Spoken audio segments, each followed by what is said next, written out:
Ada dana besar di balik kasus pembunuh ibu dan anak di Subang, ada oknum yang terancam.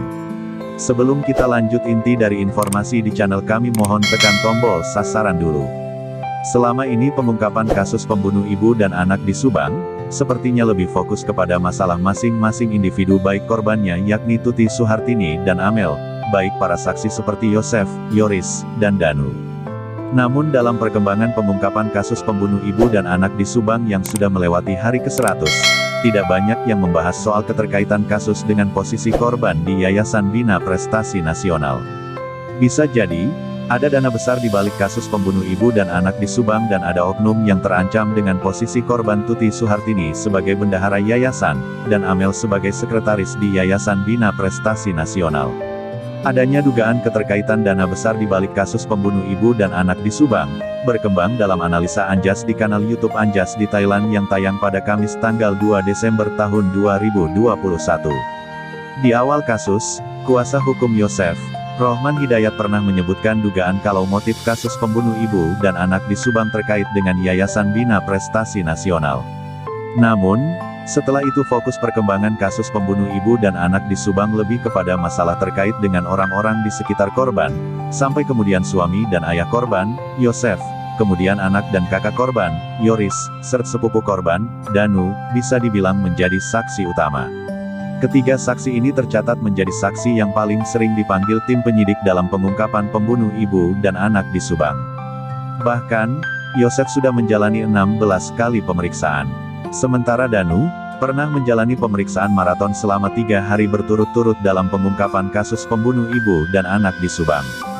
Sedangkan soal keterkaitan di Yayasan Bina Prestasi Nasional seperti terlupakan, dan kembali muncul setelah pada pemeriksaan terakhir pada Selasa tanggal 30 November tahun 2021, 3 orang dari sekolah di bawah naungan Yayasan Bina Prestasi Nasional diperiksa di Polres Subang. Posisi korban di yayasan, Anjas menilai bahwa selama ini keterkaitan korban dengan Yayasan Bina Prestasi Nasional seperti terlupakan.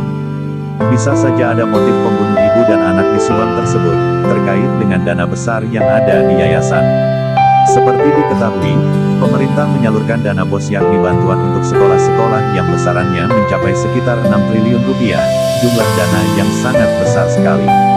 Namun, menurut Anjas, dari berbagai pemberitaan di media massa, banyak sekali pemberitaan soal terjadinya korupsi dana BOS, yang terjadi di berbagai daerah.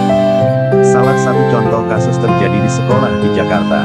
Ada temuan di mana dana BOS sebesar 200 juta rupiah dibagikan kepada para guru baik itu guru PNS ataupun guru honorer. Banyak di antara guru yang mendapat bagian tersebut mengakui bahwa mereka tidak tahu kalau sumber uang yang dibagikan itu berasal dari dana BOS, mengingat bukan peruntukannya. Apakah kasus-kasus seperti ini juga ada hubungannya dengan kasus pembunuh ibu dan anak di Subang? Bisa jadi, menurut Anjas, ada oknum di yayasan yang merasa terancam dengan keberadaan Tuti dan Amel. Menurut Anjas, bisa saja dengan masuknya Tuti sebagai bendahara yayasan dan Amel sebagai sekretaris yayasan, selain sebagai pendiri, yayasan mengalami kemajuan pesat. Itu terbukti dari gaji yang diperoleh pengurus cukup besar untuk tingkat penghasilan di daerah. Demikian juga dengan kepemilikan mobil yang dikendarai Tuti dan Amel, itu menunjukkan yayasan mengalami kemajuan pesat.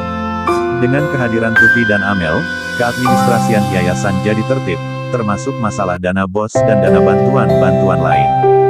Melihat banyak kasus korupsi dana BOS yang terjadi di Indonesia, Anjas menduga, bisa saja ada oknum yang merasa terganggu dengan ketertiban administrasi yang diterapkan almarhum Tuti dan Amel. Siapa kira-kira yang merasa dirugikan karena tertibnya administrasi yang dijalankan korban? Siapa sih kira-kira yang merasa dirugikan korban? Mudah-mudahan saja tim penyidik juga sudah punya data tersebut dalam rangka pengungkapan kasus pembunuh ibu dan anak di Subang. Terima kasih Anda sudah mampir di channel kami, matur nuwun.